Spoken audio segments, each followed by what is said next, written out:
Welcome to today's daily release. I'm Jackie. And I'm Christina. We're starting week 3 of Love and Connection, and this week we're kind of focusing on communication. So we've already covered a lot of topics, from boundaries, exhaustion, being seen, and honoring your body. This week, let's tackle what happens when you have needs but can't voice them. And today's belief is, I'm afraid to ask for what I need. And this is one where you'd rather suffer in silence than risk disappointing someone.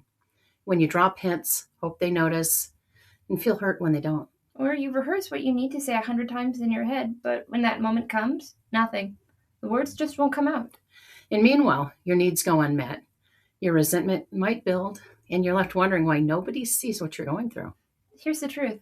People can't meet needs if they don't know about them. Yeah. And the fear of asking for help, it's not protecting the relationship. It's slowly destroying it. Now, today we're using the LifeSet framework to release that fear, understand where it comes from, and rewire toward clear communication so you can restore honest connection. So, Christina, from a neuroscience perspective, why is asking for what you need so terrifying sometimes? Well, this fear gets wired through experience. Maybe you grew up around people where asking for things was met with irritation, anger, or, oh gosh, do you ever? You're too demanding. Is it ever enough? Oh, I work so hard. Back in my day. So it doesn't even necessarily have to be. We'll tap on that later. Yeah. It doesn't necessarily have to be a huge thing, but if you learned at a young age that your needs were not welcome, you might have learned to shut that down. Or maybe you felt like your needs were too much or just not appropriate even. That's right. To have needs. Yeah. So, or maybe your needs were met, but with strings attached, guilt, obligation, resentment. So the brain learns.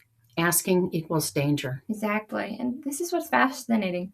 There's a region in your brain called the Broca's area that's responsible for speech production. So when you're in a fear state, when your amygdala is activated because it's asking for something feels like a threat, this area literally can go offline. So the words just won't come out. It's not that you don't know what to say. It's that your nervous system has essentially shut down your ability to speak. So it's a freeze response. It is. And here's another piece. Your anterior cingulate cortex processes social rejection. So research shows that when people anticipate asking for something and potentially being told no, this area lights up the same way as physical pain. So your brain experiences they might say no as something genuinely painful.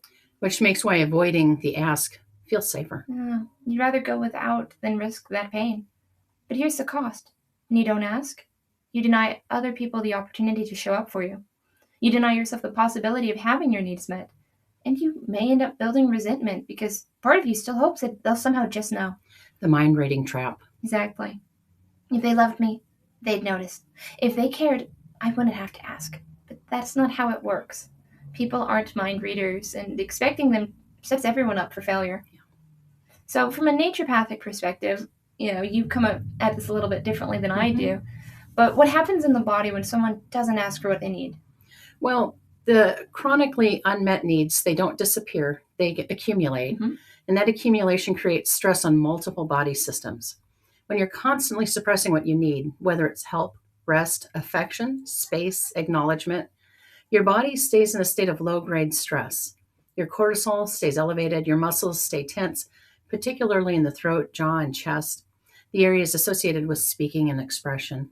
Oh, wow. So it's almost like the body holds the unspoken words. It does. And I see this show up, as chronic throat tension, difficulty swallowing, TMJ issues, chest tightness, shallow breathing. Now, that's not the only thing that causes these things, but it's something we see quite frequently related to it. Now, when you can't say what you need, your body braces against unexpressed tension. Oh, so it ends up being somatic? Yes. And there's another layer. When your needs go chronically unmet, your body can start to break down. Oh, dear. Well, you can develop nutrient deficiencies because you're not asking for time to eat properly. Or you may get sick more often because you're not asking for help when you're overwhelmed and tired. You may experience chronic pain because you're not asking support with physical tasks. And also, we have the cortisol and all the other things going on because of the stress.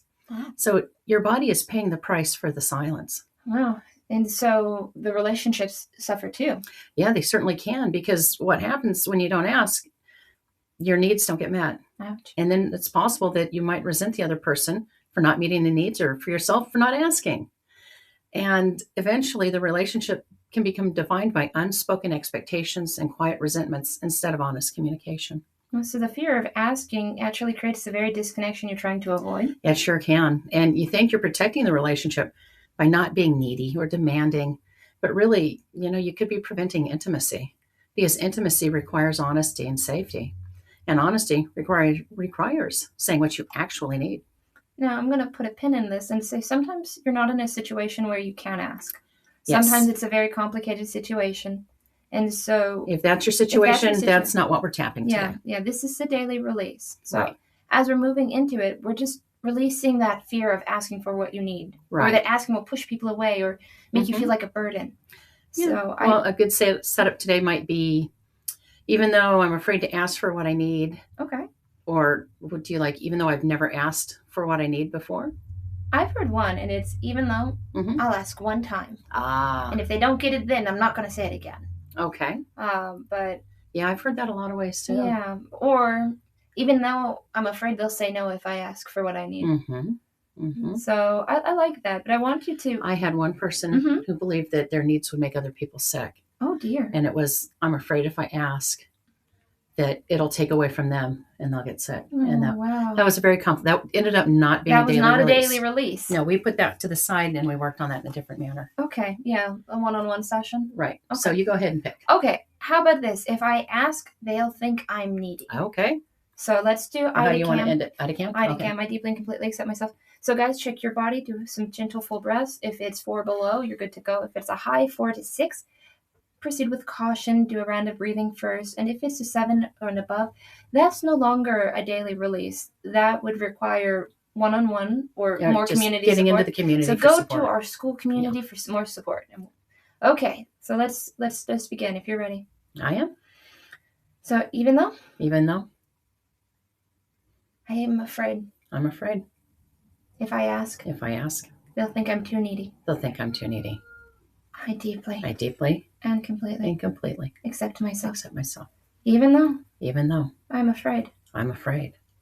If I ask, they'll think I'm too needy. I deeply and completely accept myself. Even though I'm afraid. If I ask, they'll think I'm too needy. I deeply and completely accept myself. Top of the head.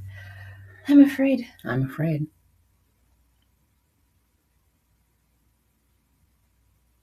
feel afraid. I feel afraid. I'm afraid. I feel afraid. I feel afraid. I feel afraid. I feel afraid.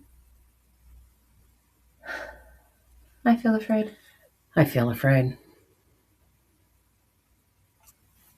I feel afraid. I feel afraid. And then under the arm, I feel afraid. I feel afraid. And I want you to check in with yourself right now. Did the intensity go up? Did it go down? Or did it stay the same? And now this is just an example. So for the full daily release, you'll do 3 rounds at least. Right. And again, if it spikes up, I invite you to go to the community because, you know what, daily releases are great.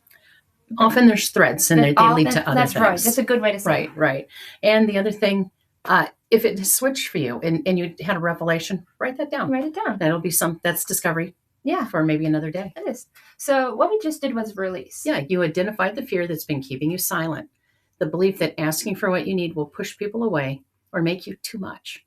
And through tapping, you signal to your nervous system that it's safe to let that fear go. Your voice matters, and release is about creating space for it to finally come through. Right. Well, our second step is rewire. And this is where we update the belief. Now, the old belief says, asking for what I need is risky. It's safer to stay quiet and hope that they notice. Ooh, but the new belief, the true belief is asking clearly is how healthy relationships work. People want to know what I need. Clarity is kindness. Exactly. Now, you rewire that pathway every time you say what you need without over-explaining. Every time you make a direct ask without apologizing. Every time you give someone the chance to show up for you by telling them how. You're teaching your nervous system, I can speak and still be loved. I can ask and the relationship will survive. And now the third step is restore. And this is where honest communication heals your relationship and your body. Right. When you start asking for what you need, when you stop expecting people to read your mind, when you communicate clearly. Your body gets to restore. The tension in your throat can release. Your breathing can deepen and your stress hormones can normalize. And you might even see your relationships transform because now people actually know what you need. They can show up and they can support you. And you are not the one carrying the unmet expectations Right. for all of these things in all of these situations. Yeah, that were never expressed. But guess what? If you ask and they say no, then you know. Yeah. If you ask and they say yes, then you know. Right. But it's the unmet rocks in your system that it's Right. just like, oh no, what am I going to do with all these rocks? Mm-hmm. You put it down. Right. You don't need to hold on to that. That's Yep. not yours. Yep. Let the rock. Let it go. Let it go. And what might happen is these people might start telling you things that you didn't know. Yeah. And so this is a good way that you can share your tools with other people. Yeah. Now, when you're restored, communication becomes a tool for connection. That's what we're talking about. Exactly. Instead of a source of fear. You speak, they listen, needs get met, and that's how relationships thrive. Okay, wrapping up, here is your action steps using LifeSet framework. First, release. Notice one need that you've been afraid to ask for. And again, I want something small and gentle. Yeah. So maybe it's asking someone for help with something. Maybe it's asking a friend to listen without advice. Like, hey, can I just ramble for a minute? Yeah. Maybe it's asking your boss what you need to do to help your job go well. Right. Or maybe it's asking for physical affection or for space or for acknowledgement. Right. And don't ask yet. Just notice the need. So today we use the tapping to release the fear that asking will make you a burden or push them away. And you might need to tap that several times or several days. So it's your journey. That's right. But you're teaching your nervous system that it's safe to have needs and safe to voice them. Second is rewire. This week, make one clear, direct ask. Not a hint. Not a, it'd be nice if, a clear statement. I need help with this. I need you to listen for 10 minutes. I need a hug. I don't need a blender for my birthday. I need you to take this task. Yeah, but there you go. Whatever it is. Hey, make it specific to you. Specific to you. I love you. I don't want the blender. Thank you. Yeah. And here's the key. Don't apologize. Don't minimize. Don't over-explain. Just state it clearly and then let the other person respond. That's the rewire.